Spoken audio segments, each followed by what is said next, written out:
Ha estat l'última visita al Col·legi El Campés que s'ha fet per part de l'Ajuntament.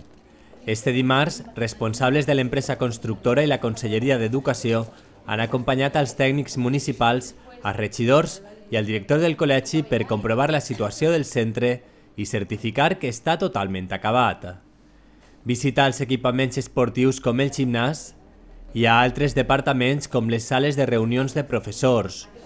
Tot a punt per estrenar el centre i deixar enrere 3 anys que el col·legi s'ha vist obligat a funcionar en aules provisionals. Ja podem vindre, ja podem ocupar tots els xiquets, els centres, mestres. El dia 7 ja se posem en marxa. Ja ha arribat el dia que podem obrir les portes del campus en un centre de veritat. Les instal·lacions estan perfectes, la veritat que ara aquest tipus d'obra no li falta de res, evidentment. Està el que estipula la Conselleria que ha de tindre la seva aula d'informàtica, la seva aula de música, totes les dependències, sobretot el gimnàs està perfecte, les aules d'infantil. Un centre que té de tot i que comença a funcionar este mateix divendres. Per a que això siga possible, l'Ajuntament i els constructors han firmat l'acta d'ocupació del col·legi.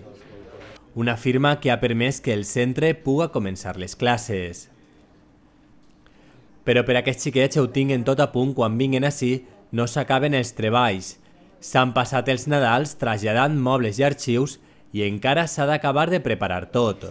No, són dies de feina de desmalar encara caixes, acoplar-se a nous espais que no teníem, tot el que ens teníem repretat en armaris, en sales, ara tenim més mobiliari, més espais, hem de redistribuir.